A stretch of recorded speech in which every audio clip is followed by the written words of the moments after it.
queria ver esse vídeo já faz um tempo, chamado Channel Awesome, a ascensão e queda de um império desconhecido. Eu conheço esse império, eu acompanhei há algum tempo, talvez algumas pessoas mais antigas da internet saibam o que é. É o vídeo do nosso queridíssimo Craven the Raven, que eu queria ver já tem um tempão. Basicamente, assim, quando eu precisar pausar eu vejo, mas ó, link na descrição, aquela coisa de sempre. Tá aqui o card também, deixa você se inscreve, ativa o sino, tamo junto, muito obrigado. E vamos lá, vamos ver Channel Awesome, ascensão e queda, vambora. Olá, amiguinho. Aqui é o Flowey.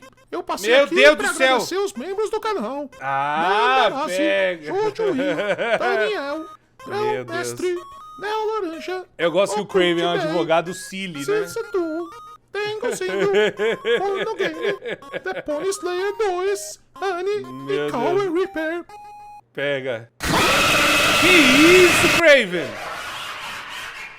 Mandou um jump scare aí no bagulho. Cadê o O conteúdo? ano era 2007.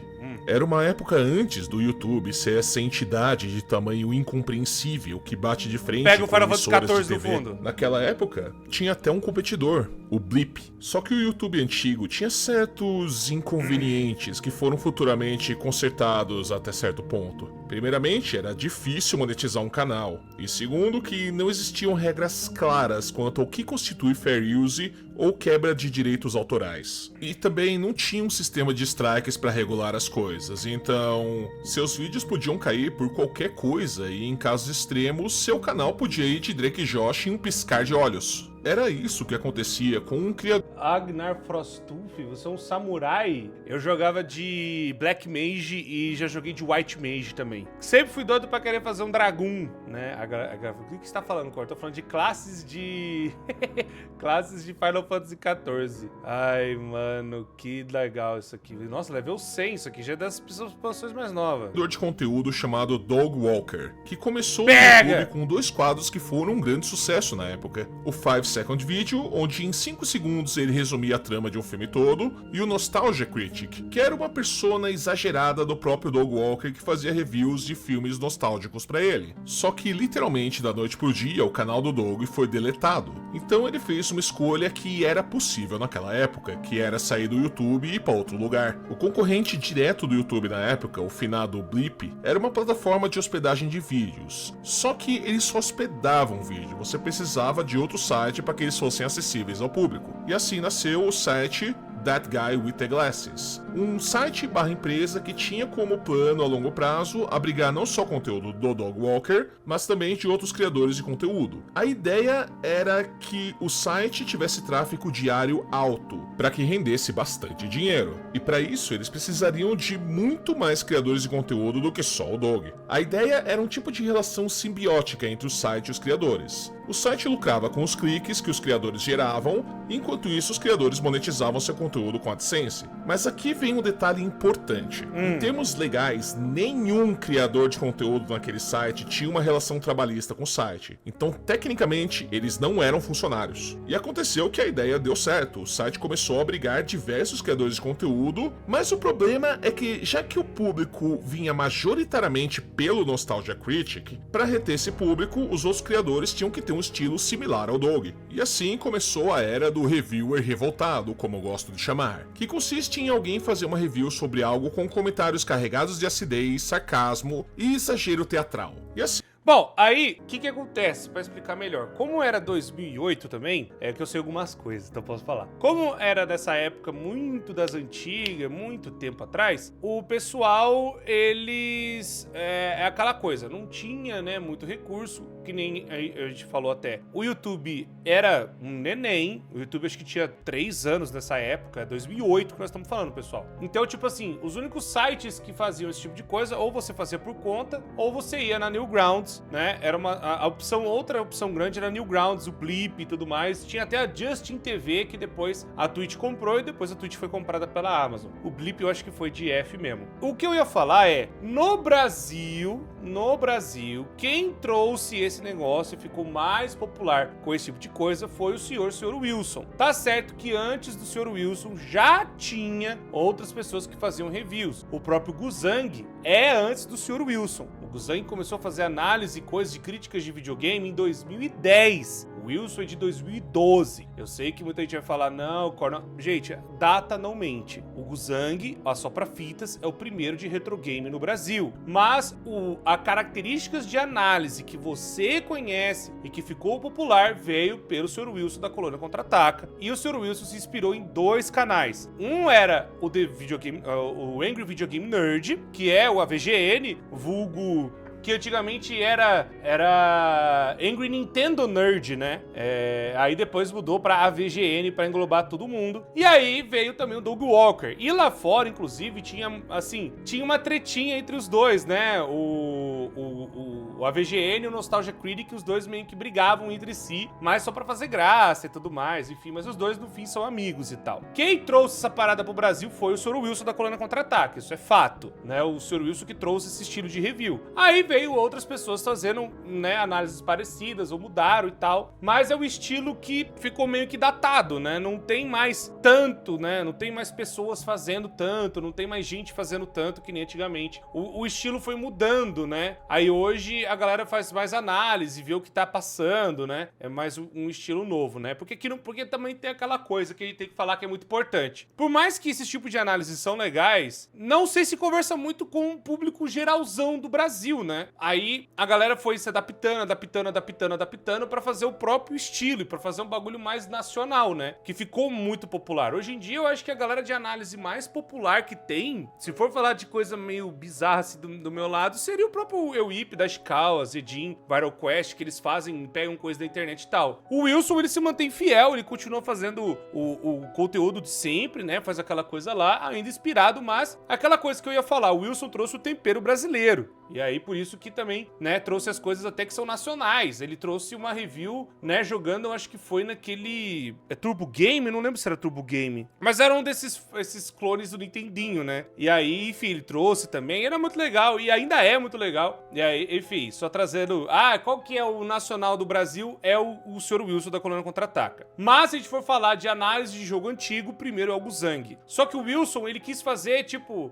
enquanto lá fora tem diferentes pessoas, que é o AVGN e o Doug Walker, né, com o Nostalgia Critic, aqui no Brasil, o Wilson fez os dois, que ele fez o Freaking Fucking Games e o Freaking Pause pra TV, né? Quero ou não, fatos são fatos, e o Wilson já até falou que se inspirou nos dois pra fazer. Por isso que eu conheço um pouco do Nostalgia Critic por conta até do próprio Sr. Wilson, que eu não sabia, né? Eu conheci o AVGN, mas o Sr. Wilson que me apresentou o Channel Awesome. Tem várias variações do Nostalgia Critic que surgiram, como o nosso querido Lightbringer Lewis Lovehog, que virou o Nostalgia Critic dos gibis, ou o Brad Jones, que é o Cinema Snob, que virou o Nostalgia Critic dos Poros, e também a Lindsay Ellis, que virou uma Nostalgia Chick, que era basicamente o Nostalgia Critic, só que fazendo review de coisa de menina, entre aspas. E assim por diante. É claro que hoje em dia, vários desses criadores deixaram esse modelo pra trás e desenvolveram seu próprio estilo e deixaram a qualidade... Se não me falha a memória, dentro deles tinha também o Joe Vargas, né, que é o Angry Joe. E o Angry Joe, ele fez o próprio estilo dele também, review Angry, só que ao mesmo tempo, na época, como tinha já o Angry Video Game Nerd, que fazia reviews de jogos velhos e podres, o Angry Joe, ele foi para jogos mais recentes, que também deu muito certo. Eu gosto muito do conteúdo do Angry Joe, muito bom. Do seu conteúdo falar por eles, como por exemplo a Lindsay Ellis, que há anos deixou o nome Nostalgia Chick para trás e passou a fazer um conteúdo muito bom, com reflexões ótimas sobre cultura pop, que recomendo muito. Mas na época o clima era esse, ou você virava uma versão do Nostalgia Critic de alguma coisa, ou você nem sequer era cogitado para entrar no site. Isso gerava um clima bem estranho, de que dois reviewers não podiam falar do mesmo filme. E quando isso acontecia, haviam sketches de humor onde eles brigavam pra ver quem tinha o direito de fazer a review. Isso é loucura, cara. Duas pessoas fazendo review da mesma coisa podem muito bem ter posições diferentes, fazer argumentos diferentes ou piadas diferentes. Então, tipo, por muito tempo, o That Guy with the Glasses era literalmente o lugar pra você ver reviewers revoltados, porque literalmente todo mundo lá tinha que seguir esse estilo. Só que todo criador de conteúdo tem que entender o fato de que você uma hora vai ter que se adaptar com as mudanças na plataforma e no público. Nenhum modelo de vídeo dura pra sempre, uma hora o público vai cansar e procurar outra coisa. Conforme os anos se passaram, o YouTube passou por mudanças também. A começar que, com o modelo antigo, manter tantos vídeos online toda hora custava uma quantidade exorbitante de dinheiro. E também os processos por violação de direitos autorais eram bem frequentes. E assim, a Google comprou o YouTube e retificou ambos os problemas com a implementação de regras claras que não existiam antes, o que tornou mais fácil definir o que era ou não violação de direitos autorais, o que era ou não era fair use, e também monetizar o canal se tornou significantemente mais fácil. Ou seja, passou a valer. Mas também tem que avisar uma coisa, o meu querido Craven. Na época, esse imbróglio que acontecia muito das partes de conteúdo e tudo mais, quem resolveu muito foram as networks. Na época, a Machinima, ela era detentora dos direitos, porque, gente, existia uma época que se você gravasse uma gameplay no YouTube, você tomava strike. Só de gravar a gameplay, porque era considerado roubo de propriedade. Porque você tá filmando uma coisa que você comprou. Mas o que a galera fazia era gameplay, era jogar do jeito da pessoa, né? O que ela tava experimentando aí. O que hoje é extremamente comum, né? React, gameplay, na época era visto como strike, né? Era visto como infringir direito autoral. Aí quem facilitou isso foi a Machinima e também outras networks, a Fullscreen, Maker, e o nome vai embora. Tinha RPM, nossa, era um monte de que você pensava, Vultune, nossa, era um caramba, cara, era um monte de network, mas isso eu falo mais da parte de jogos. Aí, a Machinima começou a aceitar galera de filme e review também, tanto que muita gente que fazia, que nem o próprio Sr. Wilson, ele tinha um contrato com a Maker. O John Tron, que é também lá fora, ele também tinha contrato com a Maker, e vários outros que começavam a fazer reviews, não só de videogame, mas de desenho, na época, 2010, 2011, aqui no Brasil, o Sr. Wilson, em 2012, eles conseguiram com a TGS, para evitar esses problemas políticos, né, problemas jurídicos. Então, quem ajudou muito isso, o YouTube, ele fez essa parceria com essas networks, e as networks é quem falavam com os estúdios e trocavam essa ideia. Depois, eu acho que foi em 2016, 2017, que aí o próprio YouTube centralizou tudo nele mesmo, né? E ficou bem mais fácil. Curiosidades pra vocês saberem aí das paradas. É mais a pena produzir pro YouTube do que pra um site fora dele, o que resultou na saída de vários criadores de conteúdo do That Guy with the Glasses. No entanto, essa não foi a história toda. A maioria dos criadores se reuniram e escreveram um documento de mais de 60 páginas, onde cada criador fala das experiências ruins que tiveram no site do That Guy with the Glasses. E pelos relatos, a administração do site se provou negligente, abusiva, infantil e incompetente a níveis preocupantes, cara. É bizarro isso aí, Na época, o site era administrado pelo Doug Walker, o seu irmão Rob Walker e um certo Mike Mashoud. O que acontece é que o Doug e o Rob não faziam nada e não conversavam com ninguém, e o Mike era um bully maluco que tratava todo mundo como lixo e não fazia nada pra melhorar o site. As reclamações falam tanto da administração do site quanto dos bastidores, no mínimo cabulosamente ruins, dos 3 longa-metragens de aniversário do site que eles produziram, que foram Kick-Assia, Suburban Nights e To Boldly Flee. E admito que esses filmes são meio que guilty pleasures meus. Sim, eles são mal feitos, com efeitos especiais ruins e obviamente mal atuados pra caramba. Porque as pessoas lá não são atores, são só caras que fazem review de coisa ruim pro YouTube. Só que nos 2 primeiros filmes tinha um senso de comunidade deles. Você percebe que eles estão lá se divertindo tanto fazendo esse filme merda juntos, que você meio que entra na vibe. Como eu disse, é um guilty pleasure. Eu sei que é uma bosta, mas eu gosto. Só que mesmo nos filmes que a galera tava curtindo, era igual nós antigamente gravando, problema nos bastidores. No Kick-Assia, por exemplo, que foi filmado no deserto de Nevada, uma atriz desmaiou passando mal porque os retardados da produção não sabiam que eles tinham que dar água pros atores. É, surpreendente, né? Quando você tá filmando e os atores têm que pular por aí, vestir roupa longa em um fucking deserto, você tem que cuidar que todos estejam hidratados, né? Mas o grande problema mesmo é o último filme. O To Boldly Flee é sofrível de ruim. Porque nessa época já tava dando tanta treta nos bastidores, por causa das coisas que eu vou falar a seguir, que galera... Nossa, tem até esse cara aqui, eu sei que esse cara aqui era o de Wario, esse cara, ele veio a óbito até, inclusive, mano. A galera, ih, Cor, pesou o clima. Não, mano, eu só falando que tipo, é muito antigo isso aqui, mano. É tipo o YouTube 2012, 13. É muito velho, mano. Ela tava simplesmente cansada. Dá pra você ver na cara das pessoas, do jeito que eles falam e agem, que ninguém tá afim de ficar naquele set. A produção do Boldly Flee foi tão bosta, mas tão bosta, bosta que a maioria das pessoas saiu de lá jurando por Deus que nunca mais na vida queriam gravar qualquer coisa com os irmãos Walker. Ah, e a melhor parte? Ninguém era pago pra ir lá filmar. Pagavam só um avião e hotel, mas de resto, foda-se grandão. Não só isso, como eles tinham que gravar vídeos de lá e o AdSense desses vídeos ia pros produtores. Ou seja, eles pagavam pra trabalhar. O incidente bem tenso que deu na produção do To Boldly Free é uma cena onde o Lin Cara, que interpretava um robô clone maligno dele, o Mecha Cara, basicamente faz coisas forçadas de natureza nada YouTube friendly com a Lindsay Ellis, a Nostalgia Chick. E tendo em vista que ambos se posicionam radicalmente contra usar assédio sexual de forma irresponsável e gratuita em mídias, não preciso dizer que eles estavam insanamente desconfortáveis e se opuseram a isso. Então no fim ficou só a Nostalgia Chick fazendo barulhos e é isso, mas eu me surpreendo pelo fato dos roteiristas terem encrencado e insistido com isso. Ainda mais tendo em vista que essa piada, entre aspas, era insanamente desnecessária pra história. Se você tira ela, a história não muda em nada, cara. E bom, pra vocês terem uma noção do que acontecia naquele site, eu vou falar aqui só dos casos mais cabeludos, porque, cara, são 69 páginas. Não vai ter como ler isso tudo aqui em um vídeo só. Só que eu vou então deixar o link do documento na descrição do vídeo, pra caso vocês queiram ler com calma. Então, sem mais delongas, let's go! Alison Pregler, conhecida como Obscurus Lupa, foi uma contribuinte do site que se especializava em reviews de filmes obscuros. Por exemplo, as reviews dela sobre as sequências horríveis de um dos melhores filmes de lobisomem que existem, O Grito de Horror, ou The Howling em inglês, estão entre meus vídeos favoritos ponto no YouTube. Hoje em dia ela ainda tem um canal bem ativo no YouTube com 87 mil inscritos e conseguiu se desvincular do estilo do Nostalgia Critic e desenvolver seu próprio jeito de falar sobre as coisas. O documento Not So Awesome começa com o relato dela, e pelo que ela relata, o site começou com 3 CEOs, Mike Mashoud, Mike Ellis e Bhargav Dronamraju, acho que eu li certo, não sei se eu falei errado porque é um nome indiano e eu não sei falar direito. Mas tá aqui na tela. Tá tudo certo. certo. O Bhargav saiu do site bem cedo e o Mike Ellis... Bom, vamos falar do que aconteceu mais pra frente, mas vou adiantar que a partida dele não foi nem um pouco amigável. Alison diz que o Mike Mashoud é o proprietário do personagem Nostalgia Critic, ou seja, o Doug Walker vendeu a propriedade intelectual do personagem pra ele.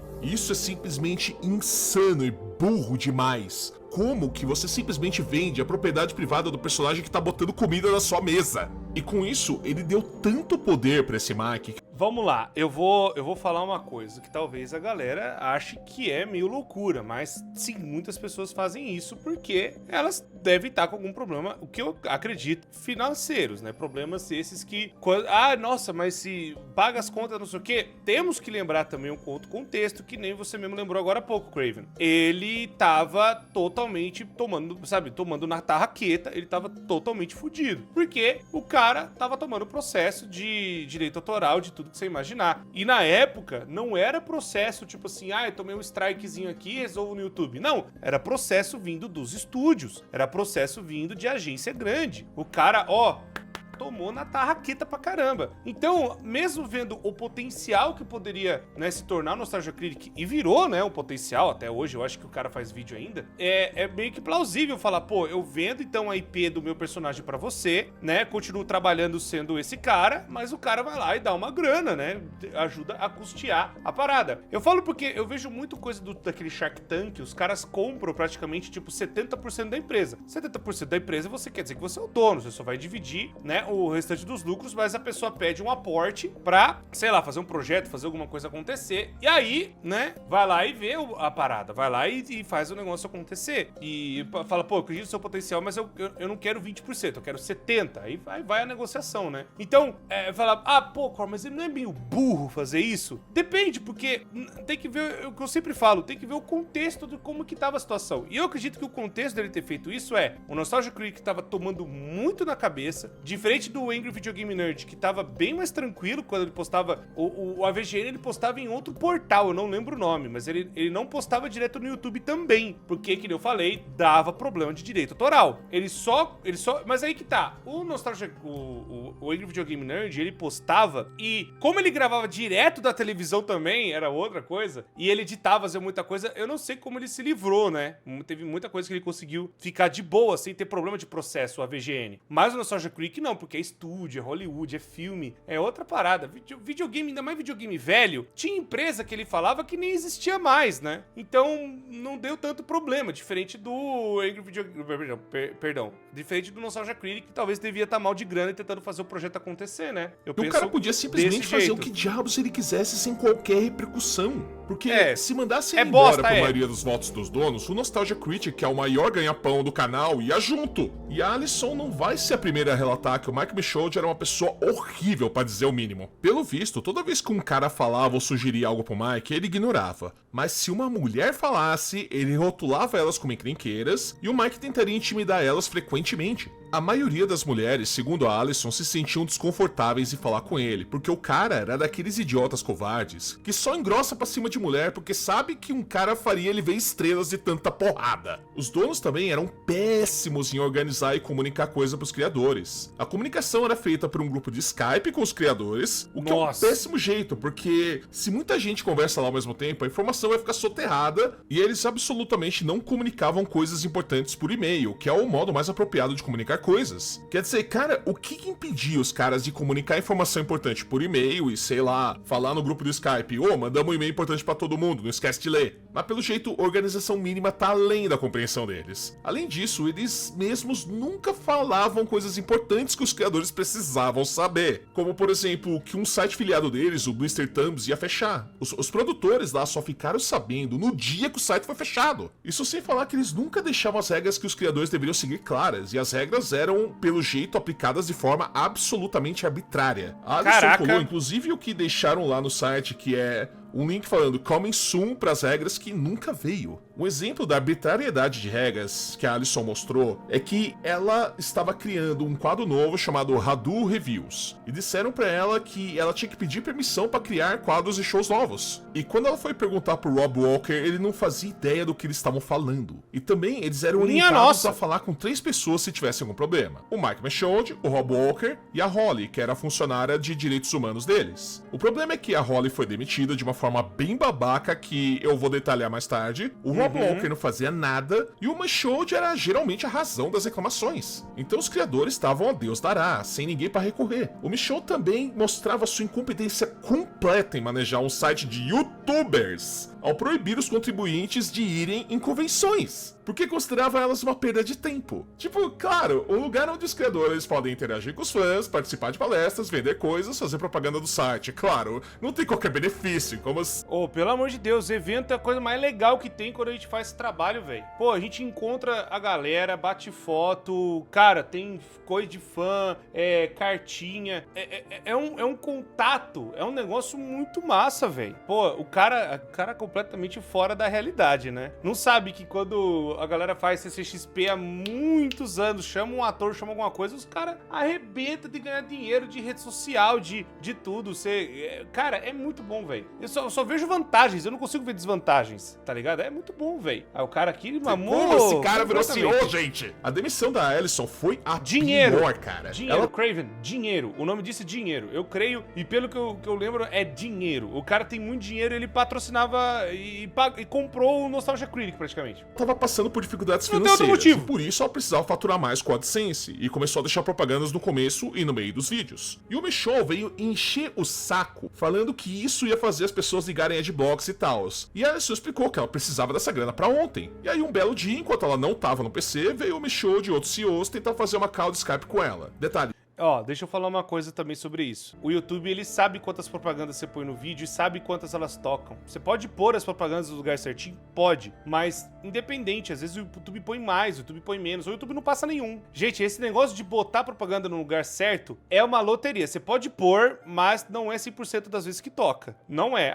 Cor, mas eu pus uma. Cara, não é 100% que às vezes que toca, mano. Não é 100% das vezes. Não é. Eu falo porque eu já tive reunião dentro do YouTube, gerente de conta já falou comigo, a galera falou e tá avisado. Até na hora que você clica lá, não é 100% garantido que passe uma propaganda aqui. Então, mesmo se você enfim seu vídeo com barrinha amarela, às vezes passa uma propaganda e acabou. É assim que funciona, pô. Nem avisaram ela que essa call ia rolar. E por ela não atender nesse espaço de 15 fucking minutos, que ela não tava no PC, PC, afinal ela não vive colada na cadeira, o Michonne falou, ok, ela tá ignorando a gente, demitida. E quando a Alison voltou pro PC, ela tava fora do site sem qualquer aviso e todo o conteúdo dela foi deletada. Tudo isso porque ela não tava no PC por uma call que ninguém avisou ela que ia ter. Bizarro. Kaylin Salcedo, ou Mars Girl, era também uma contribuidora do site que entrou em setembro de 2008 e saiu em setembro de 2017. Hoje em dia o canal dela tem aproximadamente 18 mil inscritos e ela hoje em dia parece focar mais em lives e os vídeos do canal dela parecem ser mais cortes e live. Uma das primeiras encrencas que a Kaylin teve foi com Michonne para a surpresa de 0 pessoas. Se acostume com isso. Acontece que o nosso velho conhecido Lewis Lightbringer Lovehog sugeriu para Kaylin que ela criasse seu próprio canal da Blip, já que ele mesmo já tinha um. E ela fez isso, e disse pro Michonne que ela tinha um link direto pro canal dela que ela fez o upload. E o cara surtou. Disse pra ela que ela precisava pedir permissão pros outros CEOs pra fazer isso. Engraçado, né? Ele nunca disse isso pro Linkara. E ainda por cima, ela disse que só fez porque o Linkara disse. E aí o cara mudou o tom completamente. Talvez seja porque no site inteiro, os 3 maiores criadores eram o Doug Walker, Nostalgia Critic, o Noah Antweiler, que é o Spoonie, e o Lewis, que é o Linkara. E ele não ia tentar meter o louco em cima dos 3 maiores criadores do site. E também, como eu disse, ele só mete louco pra cima de mina. E também, é verdade, era cheio de ficar querendo cara, dar filha da mãe, em cima calvo dos vídeos safado. Dela, puta que nego chato, cara. Calvo Caralho, safado. Velho. Tipo, ele queria decidir Calvo como ruim. ela deve chamar os vídeos dela. Por exemplo, um vídeo dela chamado Animation, a Children's Medium, ou Animação, uma mídia para crianças, que foi renomeado pelo Michonne como History of Animation, sendo que a própria Kaylin disse pra ele que o vídeo não era sobre a história da animação. E aí, quando o cara foi fazer o upload no site, ele botou o título que ele queria. E isso, obviamente, deixou o público dela meio bravo, porque o nome não condiz com o conteúdo do vídeo, que era uma discussão sobre por que as animações evoluíram para além do conceito velho de mídia para crianças. E nos fóruns do site, a galera tava obviamente falando disso, e a Kaylin foi tentar falar com o Michonne sobre como o público reagiu. E o Manchild calvo aqui começou a gritar com ela por fazer ele parecer mal. Tipo, meu irmão, tu quem quis dar pitaco no vídeo da mina e forçou um nome que não tinha nada a ver com o vídeo. Tu que fez a cagada, não ela, pelo amor de Deus. E o Mikezinho também parecia não gostar do fato de que a Kaylin tinha uma boa relação com membros de um site competidor deles, o Screw Attack. E ficou assediando ela no Skype toda hora pra falar que ele não tava confortável. O irmão, James os Rolfe, criadores não o têm Video ligação Game Nerd. contratual com a sua empresa. Eles podem ir falar com quem caralhas eles quiserem. É Nossa, verdade. que mentalidade de colegial americano, velho. Isso vendo de um marmanjo barbado e calvo. O cara falava que tava preocupado com os rivais deles roubarem ela deles. Estranho, porque ele ficava porrinhando essa mina tanto, e agora tá preocupado em perder o talento dela. Você decide, meu irmão, ou a mina é uma criadora horrível ou ela é indispensável. E uma coisa curiosa, o Doug Walker naquela época fez crossovers com o James Rolfe, o Angry Video Game Nerd, e pergunta se o Michonne foi encher o saco dele que nem fez com a Kaylin. A resposta é não. Quando o Screw Attack foi ter uma convenção deles em Dallas, o Michonne tentou encher o saco da Kaylin pra não ir. E maluco, se eu fosse ela, eu saía do site e ia pro Screw Attack só de raiva. Puta que pariu, De que birra. cara mais insuportável. Tá certo. Compreensivelmente a Kaylin sentia que... Calvo tinha algo safado dela o você! tempo todo, porque qualquer coisa que ela fazia vinha esse escroto calvo encher o saco e fazer ela sentir como se nada que ela fizesse tava bom. Ela tava tão ansiosa que tava fazendo de tudo pra não falar mais com o Michonne ou qualquer um no site, e ela se isolou completamente de todo faz mundo. todo sentido. E depois de anos dessa lazarentagem, e dela já estar há muito tempo considerando sair do site, ela só ficou porque o manager dela convenceu ela de que ficar no site era o melhor jeito de descolar convite pra convenções. Só que todo mundo tem seu limite, a Kaylin não era a única que tava sofrendo esse tratamento, então ela anunciou no grupo do Skype que ia sair, e em menos de 1 hora, todo o conteúdo dela foi removido do site. E ao contrário dos outros criadores que receberam mensagens calorosas de adeus, pra ela foi só silêncio.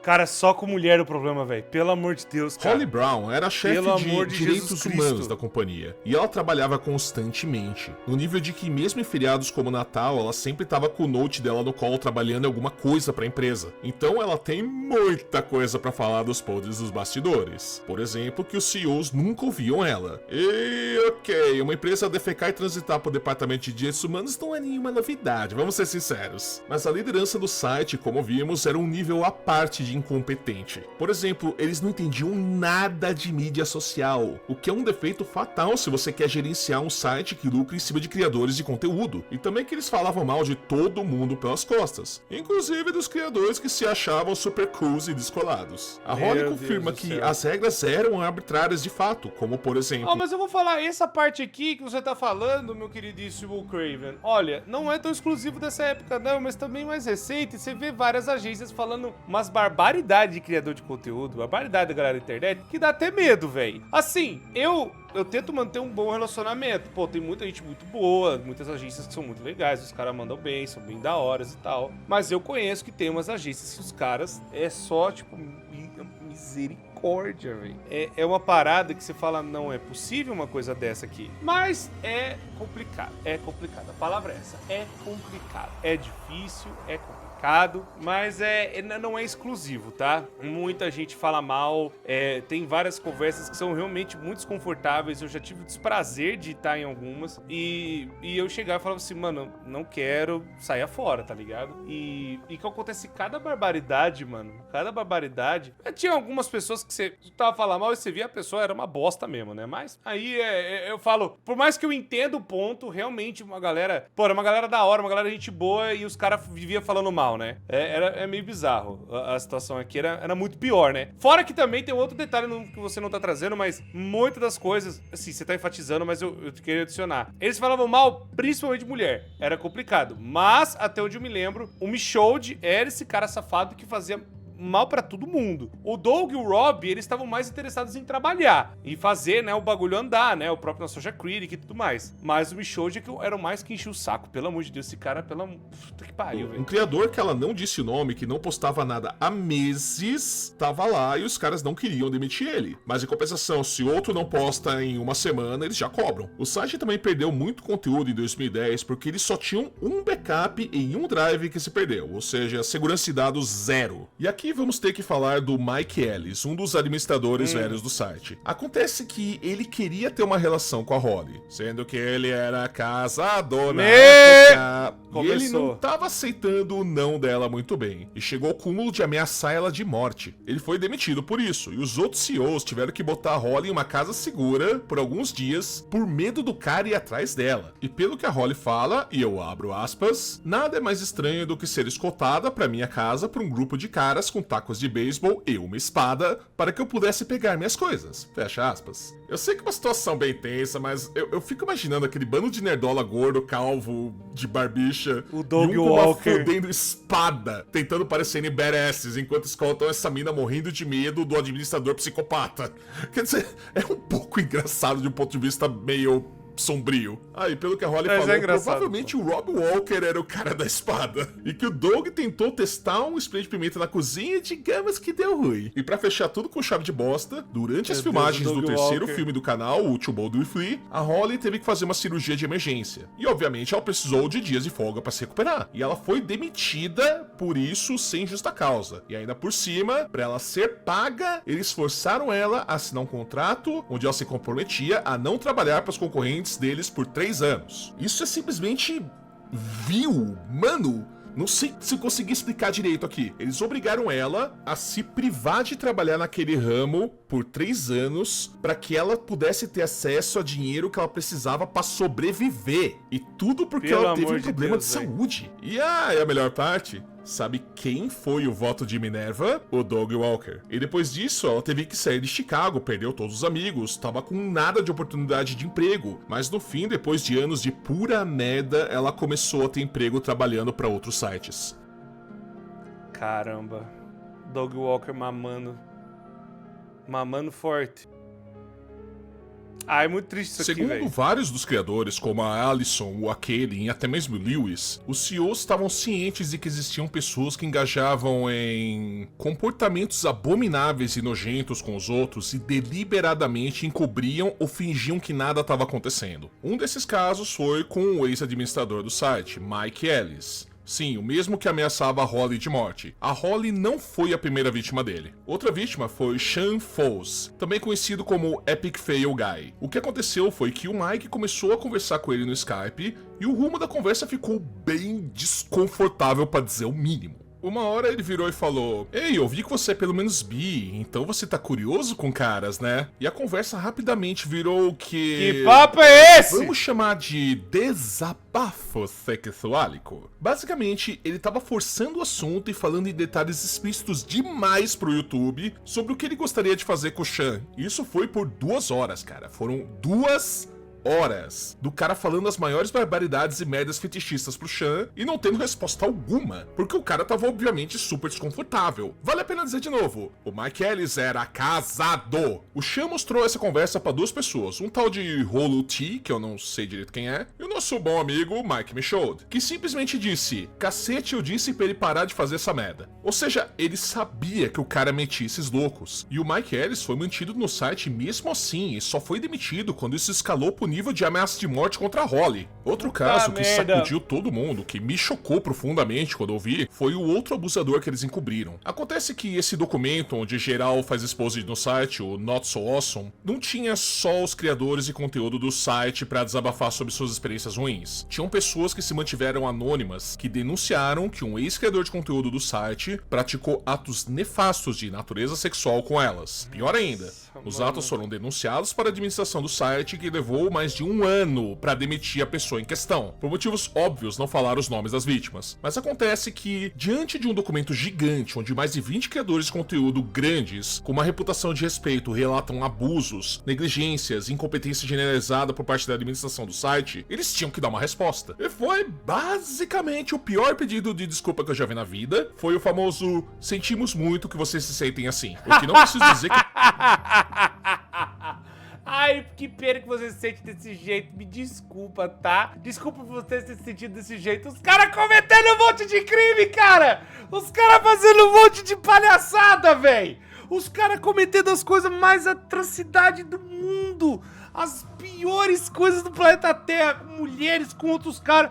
Desculpa você ter sentido desse jeito. Meu Deus! Que inferno! Pegou mal pra caramba, velho. O que obrigou eles a tentar fazer um pedido de desculpas mais elaborado. Que foi de basicamente falar: é tudo fake news, guys. São todos ex-funcionários vingativos. Mas, em relação à acusação de acobertar abusadores, eles tiveram que dar algo mais substancial do que só a palavra deles. Então eles mostraram um print de conversa entre o Mike Michaud, o Rob Walker e a Holly, e censuraram o nome do acusado. Mas os caras são tão inconcebivelmente burros que não censuraram direito. Deixaram passar a primeira letra do nome do cara, que é J. E aqui está o nome das pessoas que ficaram nesse site e que tem o nome que começa com J. Temos estas 4 opções. Só que os idiotas não censuraram a data da conversa. Essa conversa foi feita dia 12 de fevereiro de 2013, uma terça-feira. E na conversa eles falam de demitir o tal do J alguma coisa na sexta-feira. Naquela sexta, dia 15 de fevereiro de 2013, eles emitiram um comunicado no site falando que Jill Wario, Justin Carmichael, estava saindo do site. Ou seja, mesmo sem a censura porca que deixou passar o J, era só cruzar as datas pra ver que o abusador era, sem sombra de dúvidas, Justin Carmichael. A coisa é que, alguns anos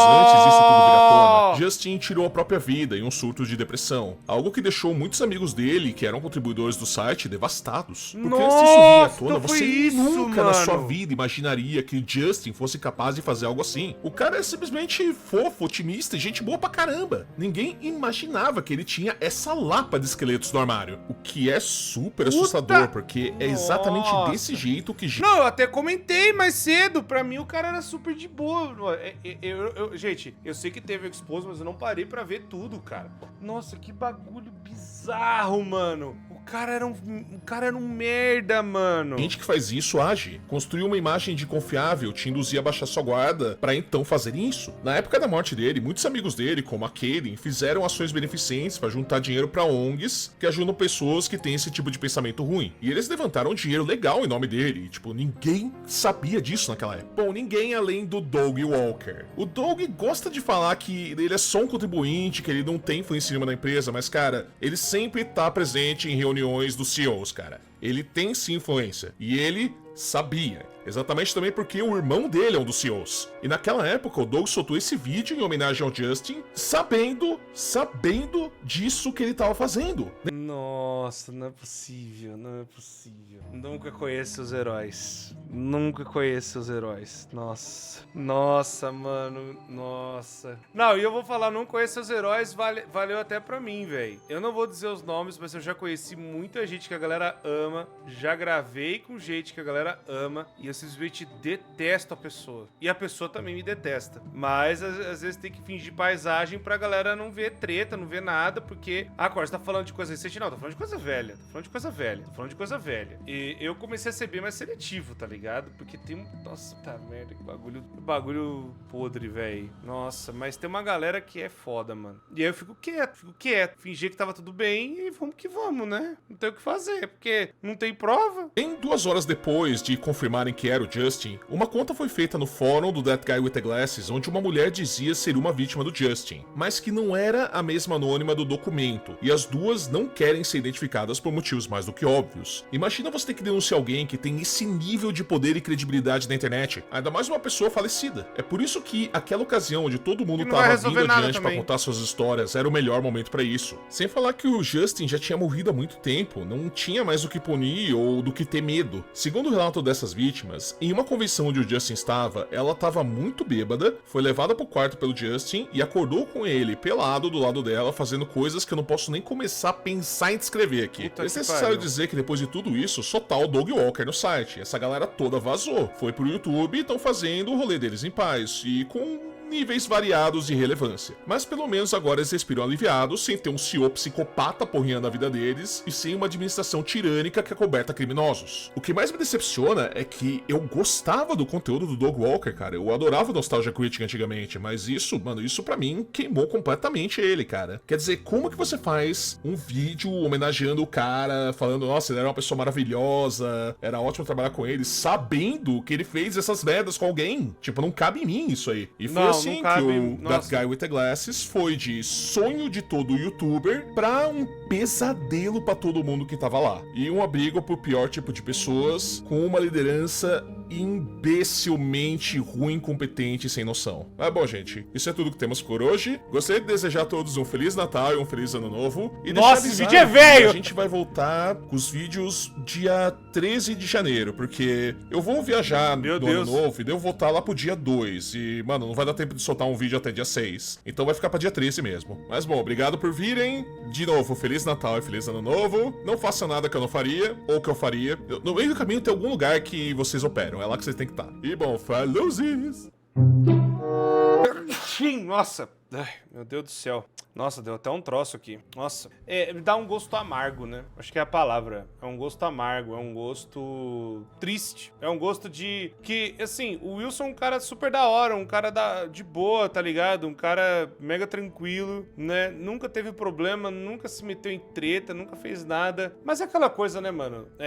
Não tem como, né? O único cara que eu sei que nunca se meteu em nada dessa porra toda foi o Joe Vargas, né? É um cara que eu gosto, inclusive. Mas tem... A maioria ali, cara, só queria fazer conteúdo e tava de boa. O problema era os caras, né? O próprio Doug Walker, que era meio sinistreira, né? Agora olhando pra esse lado. Mas, novamente, não é porque a gente se inspira em alguém que essa pessoa fez um monte de merda que, né? A gente sabia algo do tipo. Não, a gente nem fazia ideia. Não tinha nem A gente nem imaginava uma coisa dessa, né? Mas é isso, gente. Pô, excelente vídeo, meu querido mano Craven. Deixa o gostei, se inscreva no canal dele pra dar uma força, pra aumentar, né? Lá também, o bagulho é doido. Tamo junto, muito obrigado e até a próxima.